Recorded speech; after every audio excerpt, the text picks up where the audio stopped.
We're in a crazy seller's market right now, and it seems like every property is receiving multiple offers. So buyers and buyer agents are understandably trying everything they can to move their offers to the top of the pile. I wrote an article about some of the things they're doing, and it can be found at Tom Grissak's real estate blog if you're interested. One of the things I mentioned was escalation clauses, so that's what I'm going to talk about here. An escalation clause basically says the buyer agrees to pay a certain amount over the best offer submitted by any of the other buyers. Here's how that would work. Let's say 6 offers come in on a home and one of the buyers has an escalation clause. It might even be the lowest offer of the group, but that buyer agrees to pay $10,000 over anyone else's best offer. If the highest offer is $1 million, the seller shows the buyer with the escalation clause that offer, and they'll pay $1,010,000. Sounds very simple. When I first heard about escalation clauses, my reaction was, that's brilliant. The buyers are going to let all the other bidders fight it out for the highest price, then they'll swoop in and pay $10,000 over.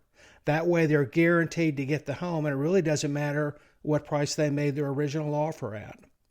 Although I couldn't put my finger on it, I had a feeling there would be some ramifications to escalation clauses. I just didn't know what they'd be.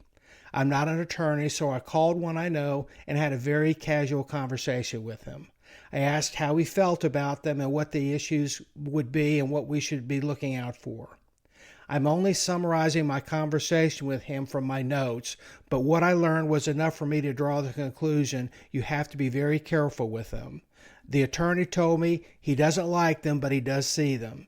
He pointed out the clause must be written by an attorney, and if the buyer agent writes it, they're practicing law. He went on to say there's a possibility of contractual illegalities or even downright fraud by using escalation clauses.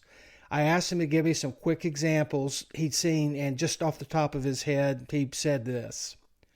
First, the buyers who did not win the bid are going to be furious if they find out they were only being used by the seller and listing agent to bid up the price so someone else could come in and buy it. In reality, none of them ever had a real chance to buy the property.